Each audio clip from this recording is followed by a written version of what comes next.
usa ka katawhan.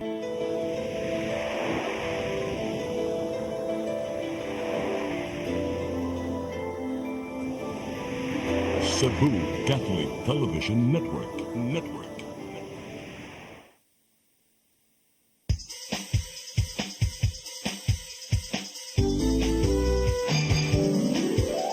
Hello Cebu, maayong buntag. Naksunta ang kahayan nga nagsulti sa matuod, kadagan sa panghita pa. Hello Cebu, maayong buntag Pinoy.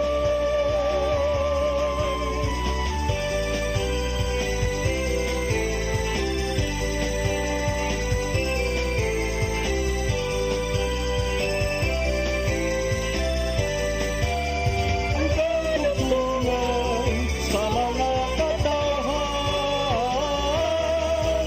Hello Cebu, hello Cebu, maayong buntag Pinoy, maayong buntag Pinoy, maayong buntag Pinoy. Hello Cebu, maayong buntag Pinoy. Adlaw karon nga Miyerkules, pitsa 31 sa buwan sa Hulyo 2024. Ako yung alagad sa kahanginan Malu Inocando Tabar. Og ako si Attorney John Destacamento. Uban ni hangtod sa alas 9 karong buntag gastong programang Hello Cebu, maayong buntag Pinoy. Ato dayong sugdan atong programa pinaagis pagpadangat tong latest weather update. Ikas pag-asa Mactan, Sir Manny John Agbay. Good morning. Sir Manny, atong i-check sa ato ang linya, atong balikan lang karong taod-taod, ato lang sigurong unahon, attorney kining ato ang front pages sa mga Hello? Okay, atong balikan ang ato ang weather forecaster gikas pag-asa Mactan, may buntag sir. Yes, tayong buntag sad. Og sa tanang sukintig paminaw. Mao ko niya atong latest weather update sa sunod nga 24 oras. Ang southwest monsoon o kining habagat ang mo'y naka-apekto karon sa may northern ug central Luzon. Ug gawas ani wala ra kita nakita nga bagyo o LPA nga posible maka-apekto din sa atong nasod sa sunod nga tulo ka adlaw. Ug para sa atong kahimtang sa panahon, para din sa Metro Cebu lakip na sa probinsya sa Sugbo ug nabilingbahin sa Visayas kay makasinatitag generally fair weather condition nga naay panagsig panagom ngadto na sa dag-umon nga kalangitan nga naay mga isolated nga mga pag-ulan ug mga pagnog kilat labi na sa hapon ug gabi ug tungod kini sa mga localized thunderstorms. Samtang hinay ngadto sa kasarangan nga hangin na nagagikan sa bagatan ngadto sa bagatan kasadpan ang posalabi sa tibok Visayas. Tinapalod sa atong kadagatan ug kabiling malinaw ang ngadto na sa kasarangan ang pagbulod. Ug gawas na lang kung may mga thunderstorm sa dagat nga posible makamugna og mga dagkong pagbalod tungod aning pag-uros sa kusog nga hangin. Dini sa Subo atong dagat ni taog ganing alas 5:57 sa buntag ug muna sunya alas 3:40 sa hapon. Temperatura karong adlaw 26 ngadto na sa 32 degrees sentigrado. Atong haring adlaw ni silang ganing alas 5:33 sa buntag musap kini alas 6:08 sa hapon. Ug mo lang ka natong latest weather update gikan diri sa Morons Pag-asa kini si Marjan Nagbay may buntag. Dagang salamat sa imuhang weather update. Arikas tong front pages sa mga pamantalaang lokal ug nasyonal atong sugdan sa Sunstar Daily. Sa Sunstar Daily, Rama deflects blame on unrealistic income projection. Sa Super Balita, Santo Niño, quote-unquote, naghilak.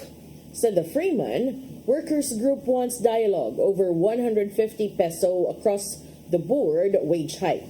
Sa Banat News, imahen sa senyor mipatulog luha, mga tao midagsa sa Basak Pardo sa Cebu City. Sa Philippine Daily Inquirer, the Solicitor General says government will not stand in the way of ICC probe. Sa The Philippine Star, PhilHealth to recommend cut in contribution rates. Sa Manila Bulletin, we are family. Austin says Philippines and U.S. more than allies. Ug sa Tempo, shot at glory, Yulo eyes all around gold. Mao gatong front pages sa mga pamantalaang lokal ug nasyonal. Sa among pagbalik ka may padangat kaninyo mga balita nga nahipo sa atong kaubanan sa CCTN News and Public Affairs team. Please stand by. Hello Cebu, maayong buntag Pinoy. Maayong buntag Pinoy. Maayong buntag Pinoy. Discover the beauty of the Philippines.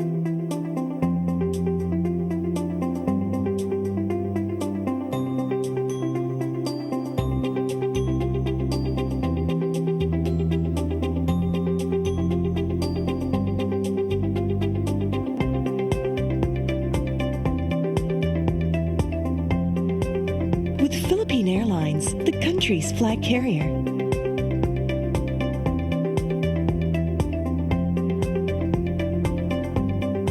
The airline that lets you feel the warmth of the nation.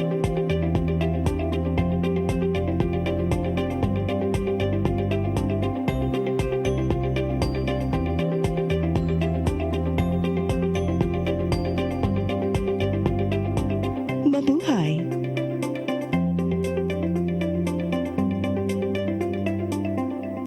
Holy Spirit,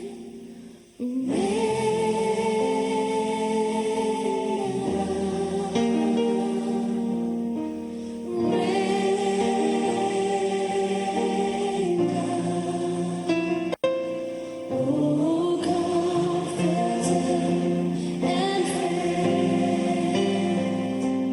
how we need your touch again. Holy Spirit, Hello Cebu, hello Cebu, maayong buntag Pinoy. Maayong buntag Pinoy. Maayong buntag Pinoy. Balik sa Hello Cebu, mayong buntag Pinoy ug karon sa itong mga balita. Nagunas itong mga balita karong buntaga usa ka maestra sa Marigondon Elementary School adunay kaugalingong estilo sa pagtudlo gamit ang interactive display board. Mga detalye sa report ni Crystal Joy Felerca. red. Extend. Make it big. Wow, it's a perfect star. I like that one. Make it fine. Gamit ang iyang interactive display board, napakita sa usa ka special science class grade 1 teacher sa Marigondon Elementary School ang iyang pagka-creative sa pagtudlo. Kung diin, imbis nga mogamit sa traditional nga estilo sa pagtudlo sa mga numero ug shape sama na lang sa pagdrawing sa blackboard, gigamit sa maong magtudlo ang maong board aron nga makaagdi sa interes sa mga bata. Matud ni Mary Ann Crescencio, usa kini sa iyang pamaagi aron nga mainganyo ang iyang mga tinun-an ilabi na nga sagad kanila kamauna mo gamit og gadget. It's beneficial. It's because our learners nowadays are digital native. So as a teacher, we have to adopt the 21st century skills. Good. Can you help me? Yes, what is it? We have to adopt the 21st century skills, and then by providing interactive lessons for the pupils like PowerPoint, their interactive games, so that the pupils will be able to will be more motivated since you have that engaging activities for them. So they try to participate more. Nakita ni Crescencio nga kung itandi ang tradisyonal ug ang bag-o niyang estilo sa pagtudlo, mas mopartisipar ang iyang mga tinun-an tungod kay visually attractive kini para kanila. Apan taliwala sa iyang paggamit sa maong interactive TV para sa maong magtutudlo, mahinungdanon gihapon ang paggamit sa chalk ug sa blackboard. Like i-draw na ako so that pupils also be motivated. Ay, nag-draw si teacher with different shapes and the teacher also color it. So ang mga bata, sila po mismo kay nakita Manila, nag-model si teacher and to develop also their coloring skills and kind of like penmanship also if we have like written tasks na mga concept notes nga. Ang maong interactive board gidonar sa Lapu-Lapu City Government ni adtong tuig 2020.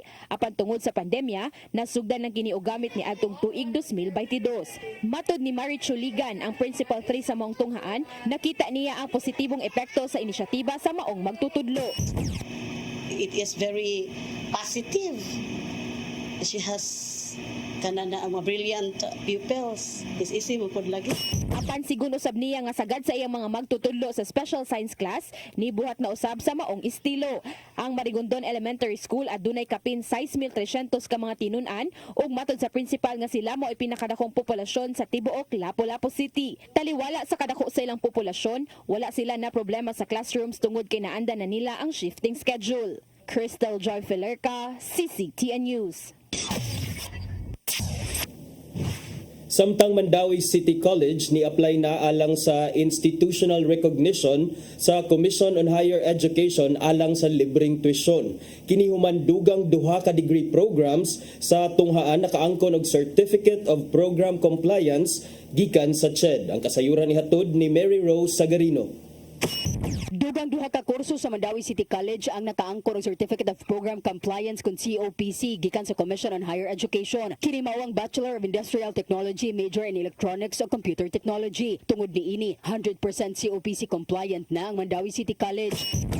Dako kay natong kalipay no nga finally kompleto ang siyam ka COPC niya ang last ang Indotech computer technology o electronic technology. So karon atong paningkamutan no again unsaon na sad nato pag-improve sa quality, mga needs and requirements sa atong mga estudyante. Mo na atong pangandam. Una nang nakaangkon og COPC ang laing pito ka degree programs mga secondary education, major in math, English ug Filipino, Bachelor of Elementary Education, major in general content, Bachelor of Business Administration, major in Human Resource Management ug Marketing Management ug Bachelor of Science and Information Technology. Ang COPC usa ka recognition di nagpamatuod nga nakatuman ang tunghaan sa standard sa CHED. Tungod kompleto naman ang COPC ni apply na usab ang tunghaan alang sa institutional recognition aron sa UniFast sa pagtanyag og libreng tuition. Kasamtangang giabaga sa syudad ang tuition sa mga tinun-an. This week we will submit our application for IR. Actually na-submit na but we are waiting for the 2 COPCs. Yung industry, i-add na lang namin yun para kompleto na yung application for IR. Hopefully, next semester, okay na. Mary Rose Sagarino, CCTN News. Sa laing bahing Commission on Population Development 7, miawhag sa mga ginikanan nga subayon ug atimanon sa kanunay ang mga anak. Kinihuman na matikdan nga nagkabata na ang nangamabdos sa pangidarong 10 hangtod sa 14 anyos. Ang kasayuran ihatod ni Gia Navarro. Seryoso ang Commission on Population Development 7 kun CPD7 sa ilang kampanya aron kalikayan ang teenage pregnancy sa rehiyon. Sa tanang mga lugar sa Central Visayas, nagagikan sa probinsya sa Sugbo ang labing daghang mga batanon nga namabdosog sayo din ana sa kapin 5 milya tong 2022. Gisundan kini sa Cebu City nga nasa 1,505 ang incidence of live births by adolescents. Sa nimo nilang pagsubay, ana sa 10 anyos hangtod 14 anyos ang sagad nga namabdos sa sayong pangidaron. Giuyunan usab sa pagtuon gikan sa University of San Carlos ang maong obserbasyon ug nakita nila nga naimpluwensya ang mga batanon sa modernong teknolohiya. Also, parents and grandparents educate community leaders on the precedents. So this would be one of the activities. Mungtapad mismo sa mga eksperto nga kinahanglan bantayan ang mga batanon, ilabi na nga nabantayan usahay nga di kapugngan ang ilang gibati. Watching pornographic materials, consuming alcoholic drinks and smoking. So these are mga red flags early on that perhaps parents should pay attention to. Sa habig-usab sa CPD7 o mas nailhan kaniadto isip Popcom, kinahanglang subayon sa mga ginikanan ang ilang mga anak gikan sa paggamit sa social media hangtod na sa mga impluwensya. Kaya ang mga ginikanan mismo may mag-atiman og sila ang nasayod kung unsa man ang ikaayo sa mga anak aron dili mamabdos o makamabdos sa sayo pa lang. Akong issue po na din is na-integrate ba siya sa school, no? Actually, dugay na ang ato ang comprehensive sexuality education na na-integrated na siya din sa ato ang mga curriculum sa ato ang school, no? Kuan lang din is competency-based lang ang ilang pag-integrate. Subsubino ng CBD7 sa mga programa, ilabi na sa adolescent health programs, gikan sa peer discussions hangtod na sa paggiya sa mga ginikanan. Human gikaalarmahan sa mga LGU ang mga nakit-ang datos. Giuyunan nila ang pamahayag sa mga eksperto ug sa CPD-7 nga kinalampakusgan pa ang Adolescent Health Campaign. Mas maayo usab kung mas masabtan mismo ngadto sa tanan ang pagpaymos og mga benepisyo sa mga family planning methods. For this age group, this is the most neglected of the pediatrics group with special set of needs and challenges. So we also need to focus on this because this does not just involve the child per se, it also involves the family and also the school because hindi na rin kita siya cliche, no? It takes a village to raise a child. Faro, CCTN News. Sa laing balita, suspended Cebu City Mayor Michael Rama dili mohunong sa pagpangita og mga legal remedies hangtod sa Korte Suprema. Kinihuman gibasura sa ombudsman ang iyang motion nga libkason unta ang 6 ka buwan niyang preventive suspension. Ang kasayuran ihatod ni Crystal Joy Felerca. Gibutyag ni suspended Cebu City Mayor Michael Rama nga dili sila muhunong sa pagpangita og ubang legal remedies bahin sa giatubang niyang 6-month preventive suspension. Kini bisan pa man og gibasura na sa ombudsman ang iyang motion aron ilibkas ang gipahamtang nga preventive suspension tungod sa kakuwang sa iyang merit. Mahinumduman nga wala gitugutan ni Ombudsman Samuel Martires ang gidusong motion to lift order ni adtong Hunyo 20 pinaagi sa iyang mando. Gawas ni Rama wala usab gitugutan sa maong motion ang 7 ka mga opisyal sa Cebu City Hall tungod usab sa kakuwang sa merit. Maong dili mohunong ang legal team ni Rama sa paghimo og laing lakang ngadto na mismo sa Korte Suprema. We are aggressively pursuing this matter, and even I don't want to be telling whether the matter have reached already the Supreme Court. Dugang panirama nga agresibo sila sa pagdangup sa himuon pang mga lakang uban ang iyang legal team. Maong seryoso usab sa ilang gihimo og hayan dili nila ipadaplin ang nahimong desisyon gumikan sa ombudsman. My legal battery and transformer of lawyers are working, and we have all, including a video on this matter, that I would be presenting during the huge press conference. Tanon usab nga gitataw ni Rama nga dili silot ang iyang giatubag nga preventive suspension sukad pa niadtong Mayo. Daan ang gipanghinaot niya nga malibkas kini ug makabalik na sa posisyon labing sayo karong Oktubre. Crystal Joy Felerca, CCTN News. Sa atong katapusang balita, tanod sa barangay Sawang Calero, gipusil patay samtang natugsud siyang panimalay ni adtong Domingo. Kapulisan, adunay persons of interest sa maong krimen. Mga detalye sa report ni Arnold Bustamante.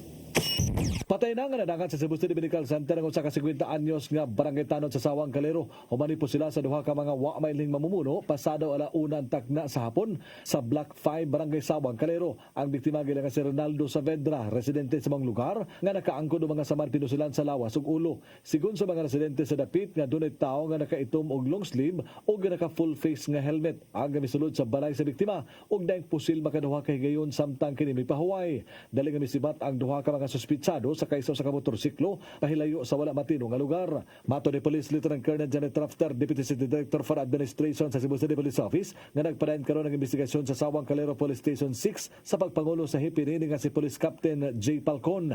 Tarang anggulo ang gipangsubay karon sa kapulisan apan gipahibaw ni Rafter nga doon na sila mga persons of interest apan nagdumili lang una siya sa pagtugan kung kinsa kini.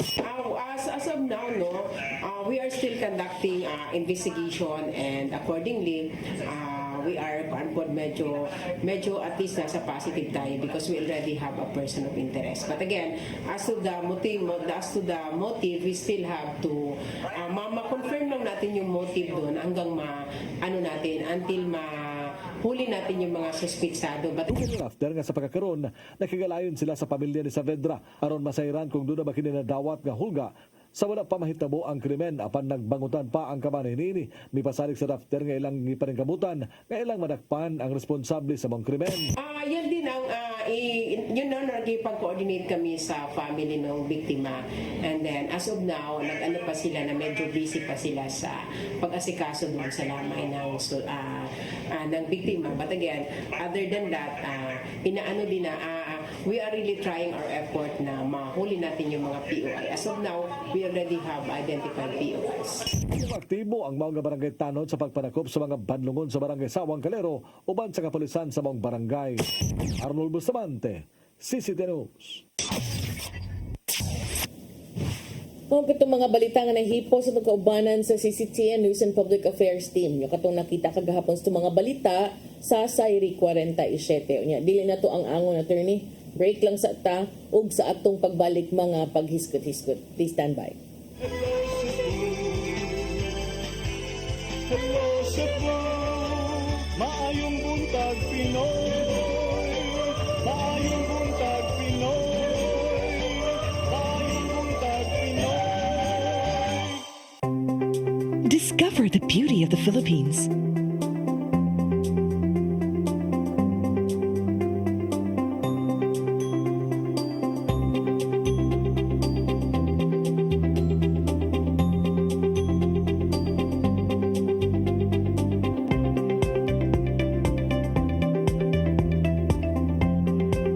With Philippine Airlines, the country's flag carrier.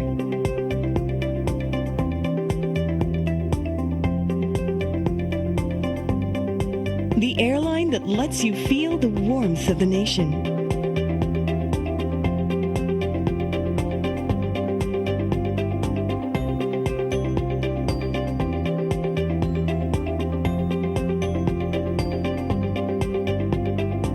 Mabuhay.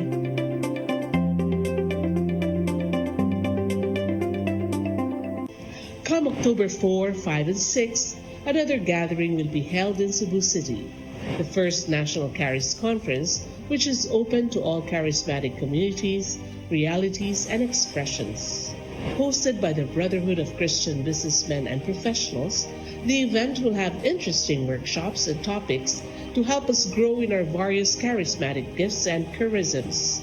Watch out for more details about this event from our host BCBP in the coming days. Meantime, let's be ready to join these gatherings and pray for the outpouring of the current of grace in the Philippines.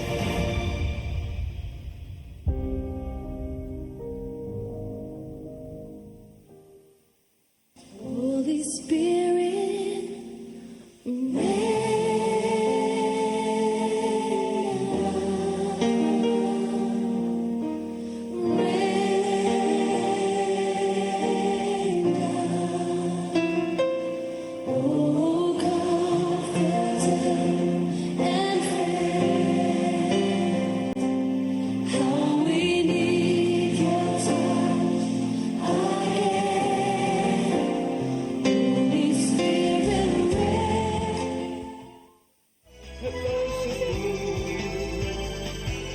Hello Cebu, maayong buntag Pinoy.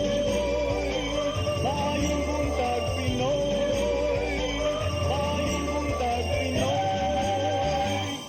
Balik sa Hello Cebu, maing buntag Pinoy. Nya, partner gi flag sa Commission on Audit ang ubang mga transactions diha sa Cebu City Hall tungod pa kay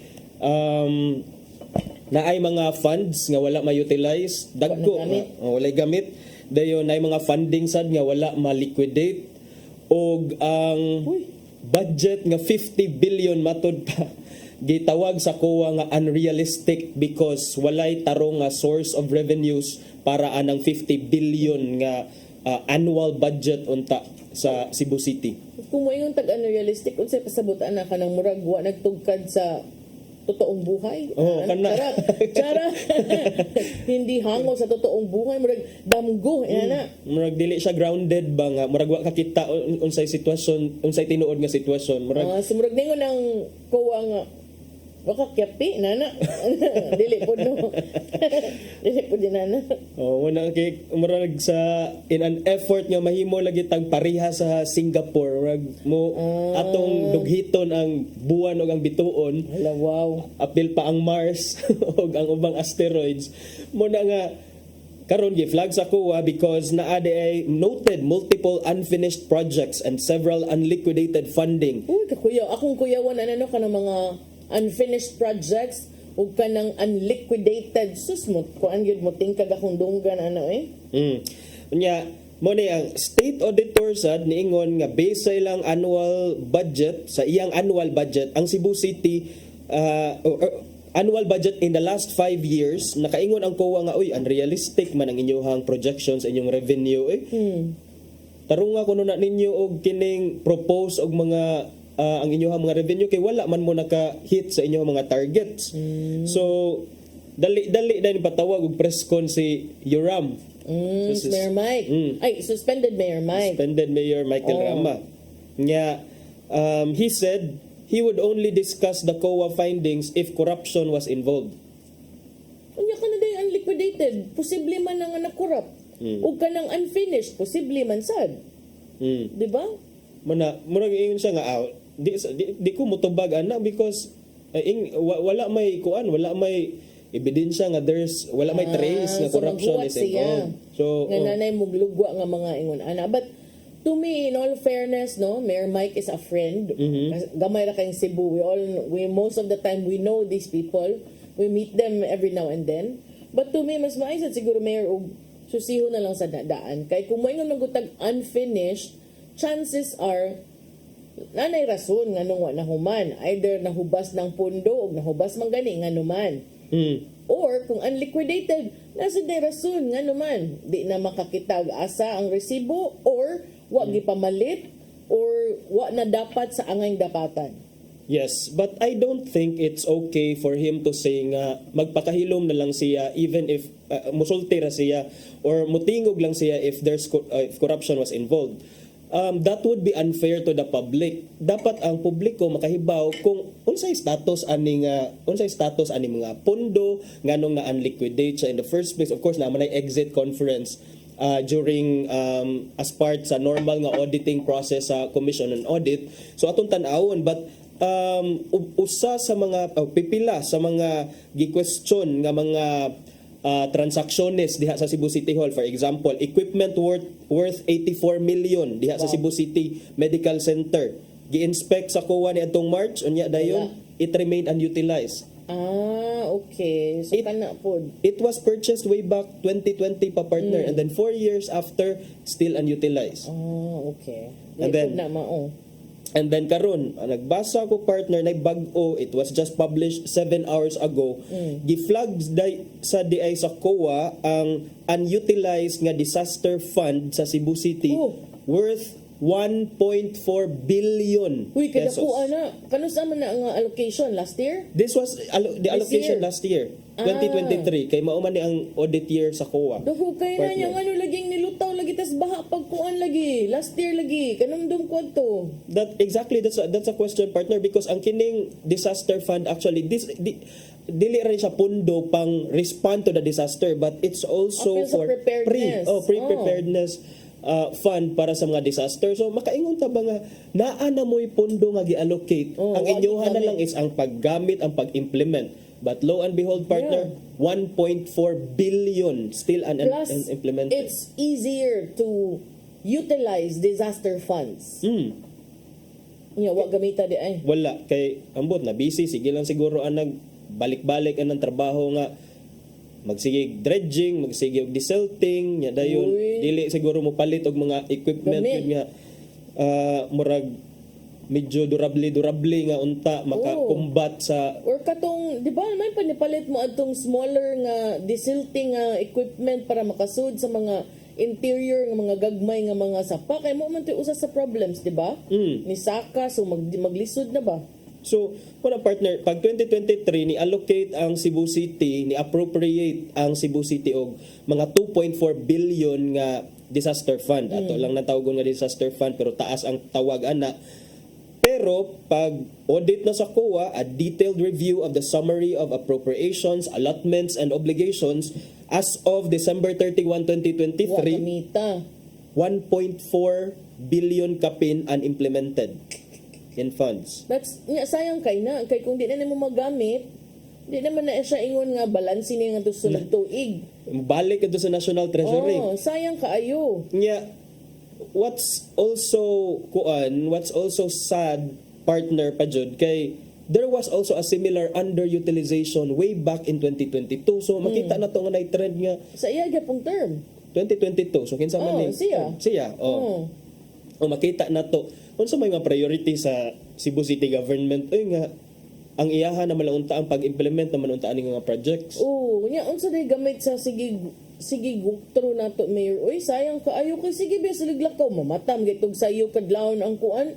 Ang tanan department heads, kapitan, simhut sa barangay naman siya term na simhut sa barangay pandawon kay mo adto siya muli siya sa mga problema. It would have helped a lot. Sayang kaayo. Mao gani. So mao lagi ni karon naay mga daghang projects which are still under the procurement process pamatod aning report nga kung gitan-aw karon sa Cebu Daily News. For instance, the procurement of multi-tool hydraulic rescue tools and a brand new 4x2 boom truck, each costing millions of pesos, remains in the post-qualification stage as of the latest update. Nya, kinisang more recent procurement efforts for advanced radar life detectors and a truck-mounted aerial platform costing 65 million are still awaiting further approvals. Sus katutatong na yung mga sunog magamit unta. So, hinay ang pagligid sa bidding, hinay ang proseso, unya dayon kining still awaiting further approvals, murag na kuan siya natanggong ambot lang kinsa ato ang mabasol ani, and then nigsige tagisgot diri nga ting-uwan na sad dunay bagyo naapagani threat sa La Nina. So kana unta hinaot nga naa naman untay kwarta, okay lang unta to kung walay kwarta nga magamit because makasabot ta ang uban maluya pa magani og pangita og pundo, but kini wala jud siya nagamit. Naasay nagamit pero unliquidated. Pero kabaw ka no, ang luoy ani si Mayor Mike kay siya ang mayor. But most of these things should have been addressed properly by his department heads. Ang ako nag-wonder lang ko, dili ba sa kanit tungod kay sige siya ilis-ilis, no?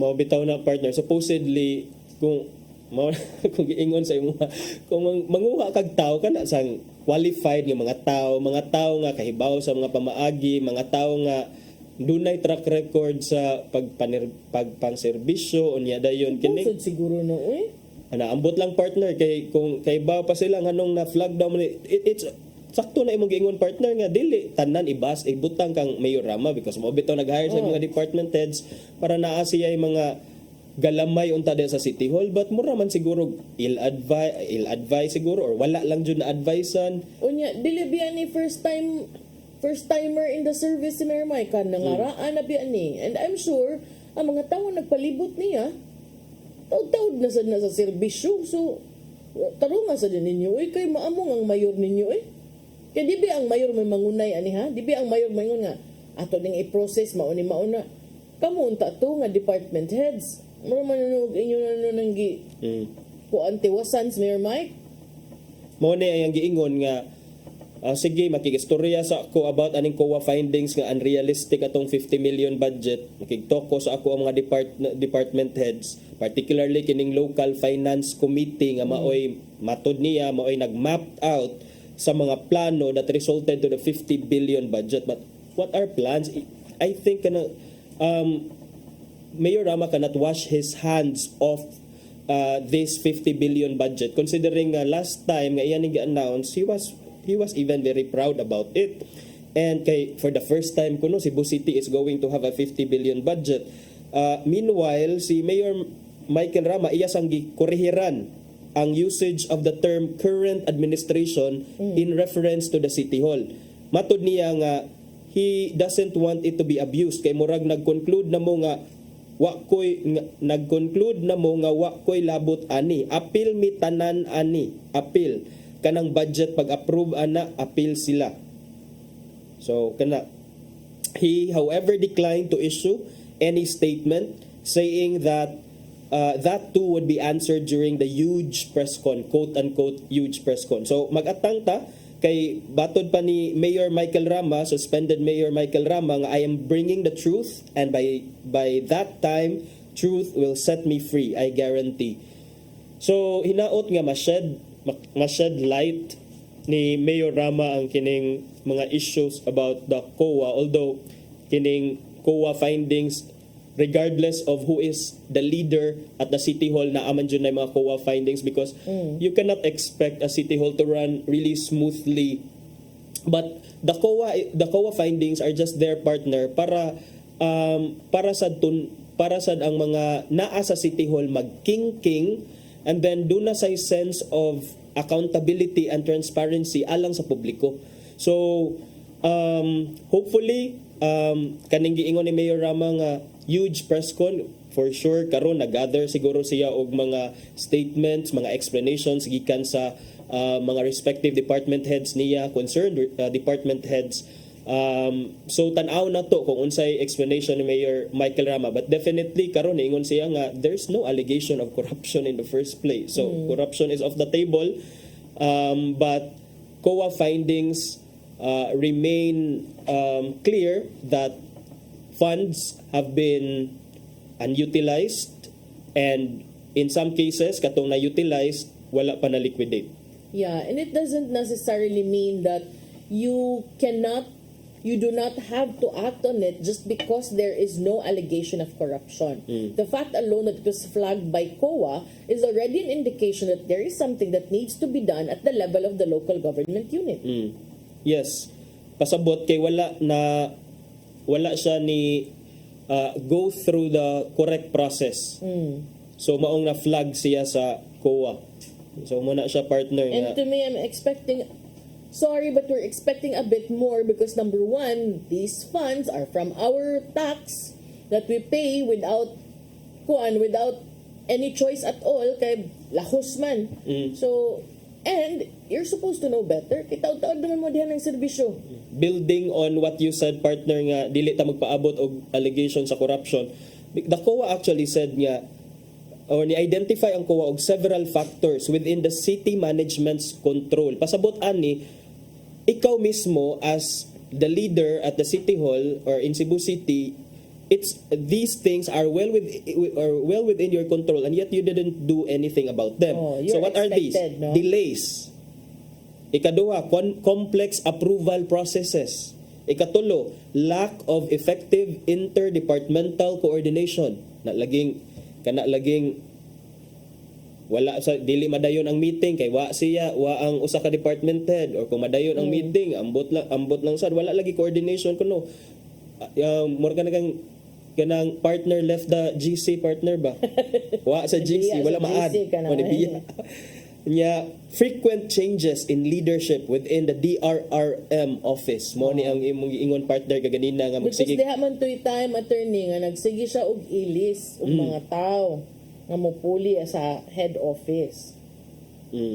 So muna nga, the procurement of goods and services involves multiple steps. Kasabot man ta ana, but unreasonable delays in the procurement process and kanang sa bidding process, murag dili na sad na siya makiangayon, especially nga the money that fund is supposed to be for the public use and welfare. So with this, the COA recommended that the city should revisit and streamline its existing procedures to identify and address bottlenecks. Malagi na itong panawagan sa mga department heads, oy, pila inyong sweldo diha sa City Hall in town. Uy, salary grade 20 plus. Lalaban yan. Salary grade 20 plus in town, sa ma'am sir, oy. Yung mga kuan pa na, mga sakto pa na sa kuan, sakto pa na sa mga ranggo Rata. and everything. Galawin ang baso in town kay napanay rata, correct. Napanay cola.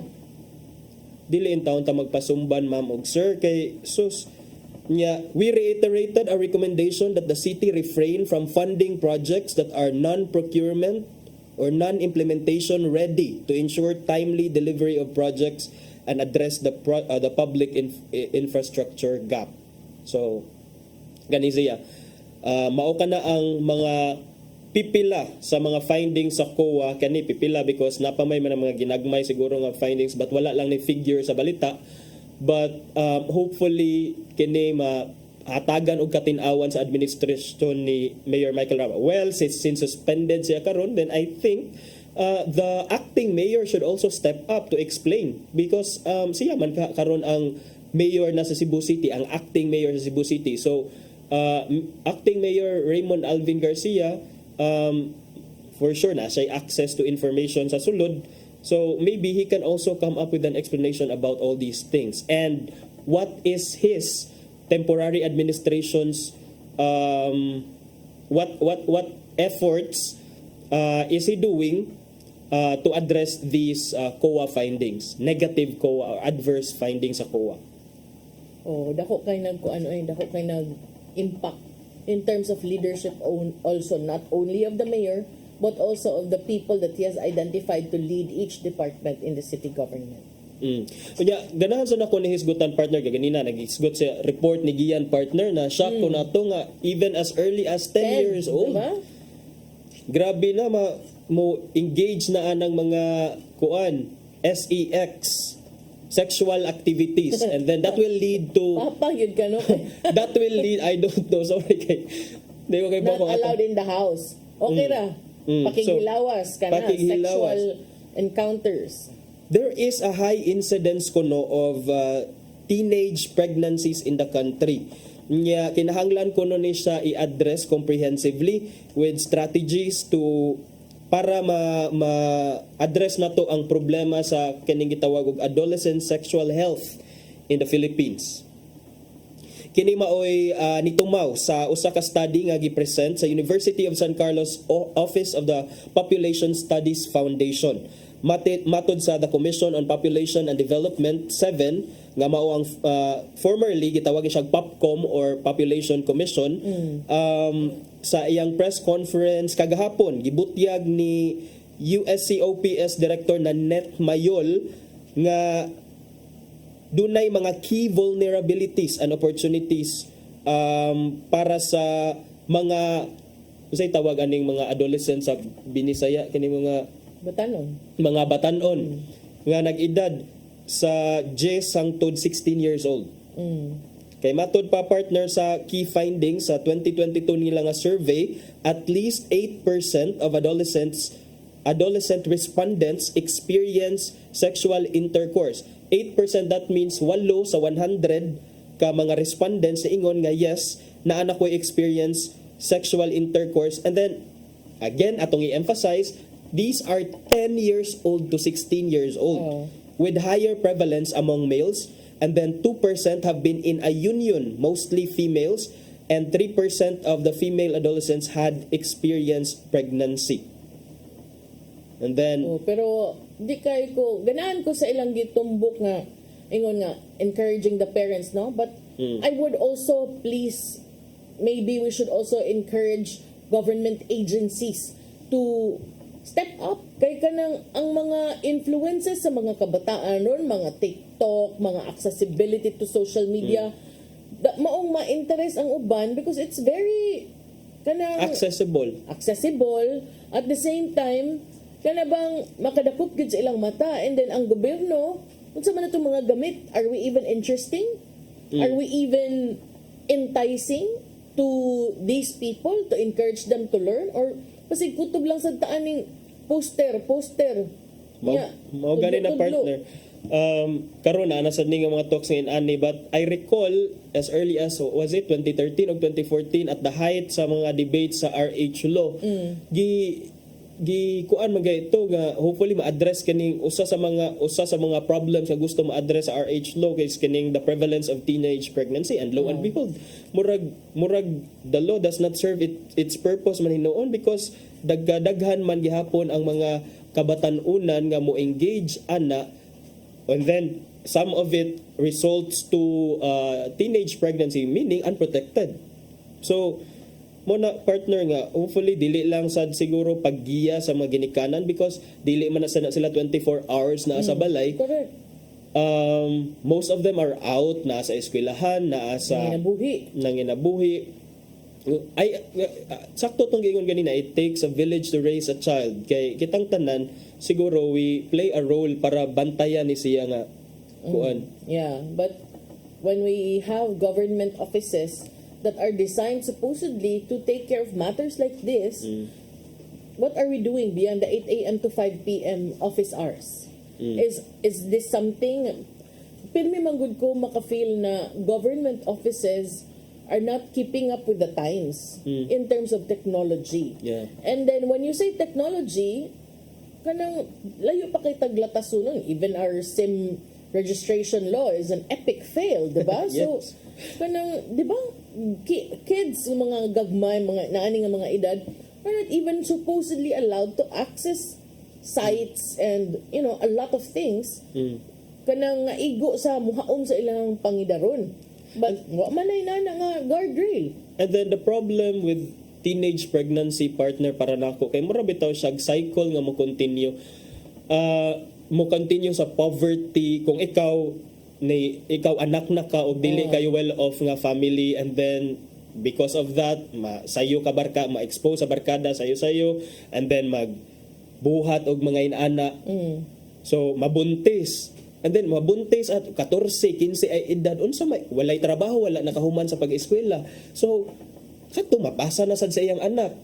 So mura mahimo siyang cycle nga mao na nga lisod i-break kana nga cycle sa poverty because para nako siya kining teenage pregnancy mura siya contributing factor nganong ang usa ka family magpabilin sa kapitos, magpabilin sa kapobre because lisod man good mo disband ana nga situation partner.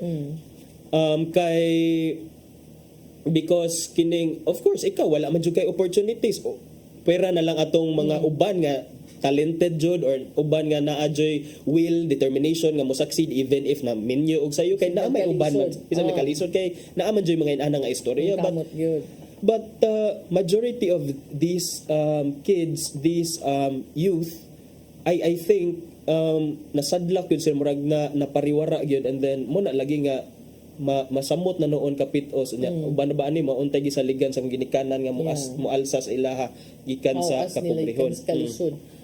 Pareha ng street kids. Pirmi man gid ko moingon nga kanang lami kita paminawon mga rescue ta, pero ikaw human sa rescue asa lagi sila padung, human sa picture asa sila padung, human sa blatter, human sa record asa sila padung. Di ba mamalik lang sila ilaw mo taytayan, magparis-paris pa, maghingos pag rugby. So, until such time nga makamugna ang gobyerno og sustainable nga programa para ani, ang mahitabo mong na magbalhin-balhin naman, magtudtod naman, and you cannot expect everyone, even especially in the barangays, to have the political will. Kaya og naabitay political will, kontrahan man sad ka. Hulgaon sad. Kay mo may kaila man kaayo sos kontrahan. Imbis mo imong buhaton nga tarong kay makontrahan sa mga tao, and then mo lagi na kini sang usahay ang mga batan-on sa gyud karon partner. Lain na jud sila og grano. Lain na gyud sila. Tiguwang na siguro ka oy.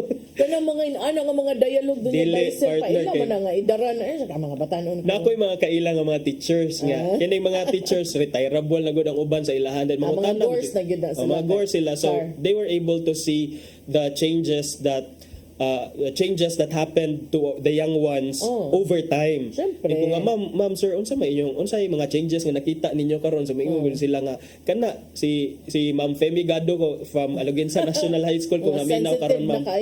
Ingon yun siya nga kaning very into mga inana magjerjer or turjak, I don't know if I can say minana na sila ma'am. And then kining kuan kaayo kining dili na kining they are not clandestine about it, secretive about it. They're even proud of it nga naka-engage sila as early. Sila nga it's something nga imong ipanghambog. Yes, and mo na I don't know kung unsay atong buhaton ana, but at the family level I certainly think nga dunay mabuhat ang mga ginikanan sa paggiya sa ilahang pagmatuto sa ilahang mga anak, and then the teachers and the school authorities also.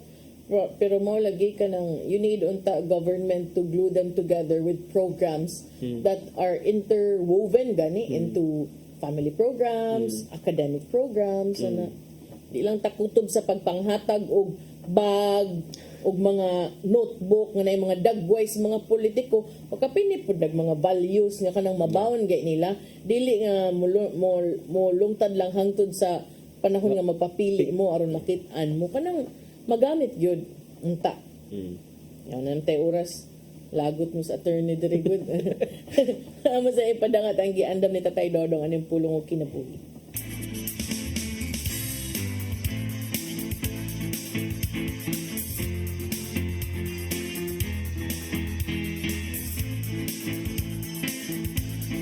Ang pulong mo, ang diwat sa dalan ko.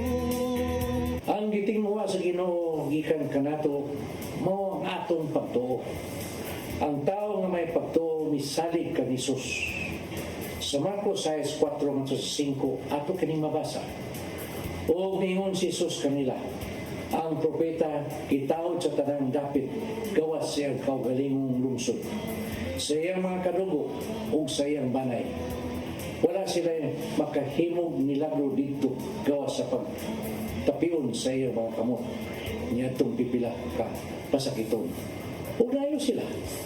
Natingala siya pag-ayo nga wa sila mutuo. Dini ato masabtan nga ang pagkaway pagtuo sa katawan may makapugong kang Hesus sa paghimo og milagro. Ang tao nga may pagtuo dili na magkinahanglan og milagro kay siya misalig man sa gawom sa Ginoo sa pagtabang kaniya. Kay iyang pagtuo mo ang magkaghat sa iyang makita sa mga talagsaong buhat sa Ginoo sa iyang kinabuhi.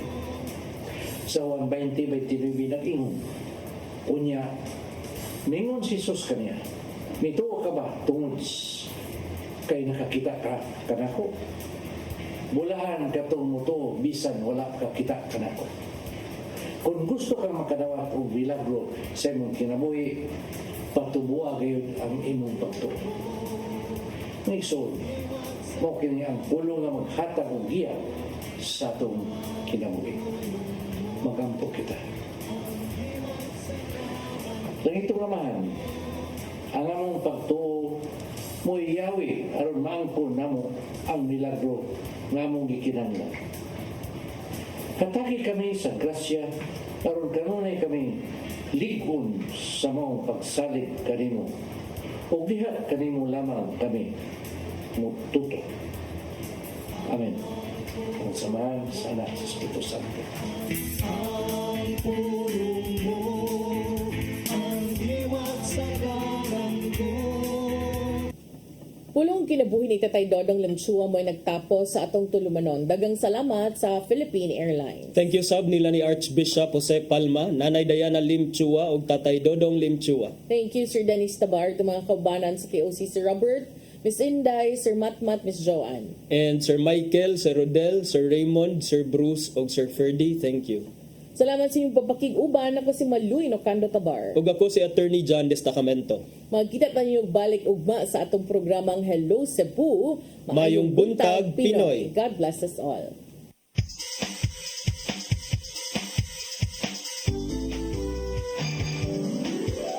Hello Cebu, mayong buntag. Naksinta ang kahayag na nagsulit sa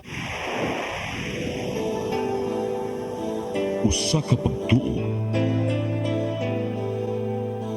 usa ka tingog,